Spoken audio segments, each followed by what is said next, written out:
Hey, what's up, everybody? So last week I made a video explaining what I knew about the fluid morph effect. And what happened, which was really cool, was I got these comments explaining me different, better ways to use fluid morph. And what happened was I was like, this is awesome. And I made a effect myself and I took it into my own bin. And then I was like, well, this is kind of like if someone came to my house with this new beer I really enjoy, and I was enjoying the beer, and then somebody else came to my house, and I didn't share that beer with anybody else. So I was hoping to share these two fluid morph effects with you. I have a bin. You can download the bin, take the three effects, and what I would do is move it into your, what I would call, effect bin. Separate issue, and maybe one day I'll do a video on this, but I think you should have a bin with exclusively of your effects and maybe your looks and whatnot, so you can grab very, very quickly. But that's neither here nor there, so let's talk about these three effects that I gave you. So in the bin, I gave you three different versions. Number one is just a straight 4-frame. You can just drag and drop the fluid morph, and these are the default parameters with the border and the still to still.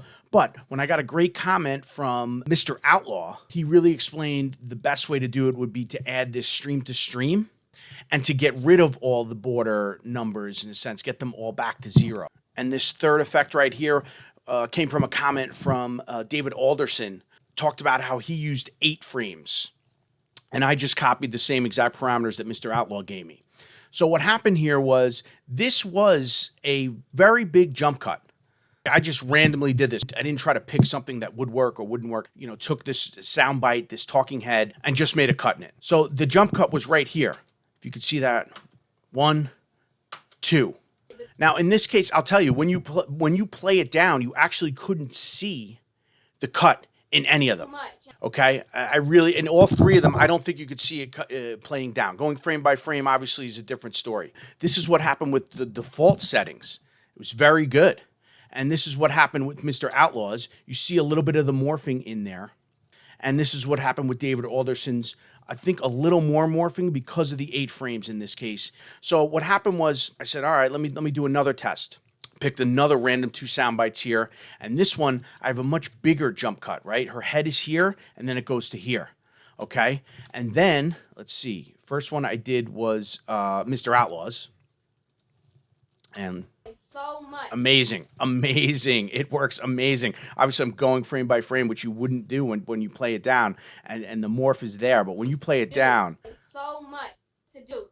So much. It works. And then David's 8-frame fluid morph, same thing. You see it more because 8 frames are morphing in the cut, but when you play it down, it worked. Only thing to do is so much, and I do. It's so much. And I'll tell you, man.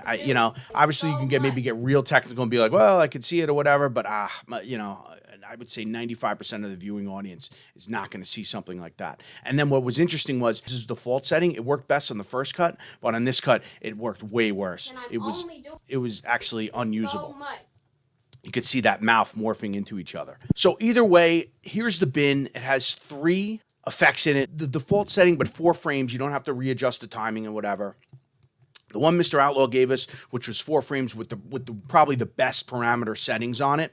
And if you go to that video and look into the comments, he actually talks about how he has a keyboard shortcut for it and a preset, which is pretty cool. And the same thing, the 8-frame, that is from David. These are all in that bin. So now the big question is, if this crashes your computer, I guess you can blame me, but I'll blame them. And then we'll have to figure out their home addresses, and we'll have to do some sort of damage to where they live, and we'll, for crashing our computer with these corrupt fluid morph effects. But if it does crash, you can email me, avidbeer@gmail.com, and hopefully we'll fix that somehow. But if it doesn't crash, then you owe these 2 men a beer. And what kind of beer would you get them? I'm going to suggest this week something from a brewing company called Victory, which I think is in Pennsylvania. But I've been getting this beer called No Brainer. It's been part of a 15-pack of different IPAs. So you get 3 IPAs in a pack. And I'll tell you, I've been liking these different packs. They're cheap, and you get to try a lot of different beers for like $20. I really think it's pretty cool.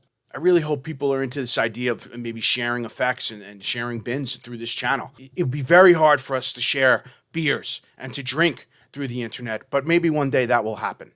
if you know any Premier users who are hoping to learn Avid, tell them to go to avidbeer.com. Thanks so much for watching, and I'll see you in the next video.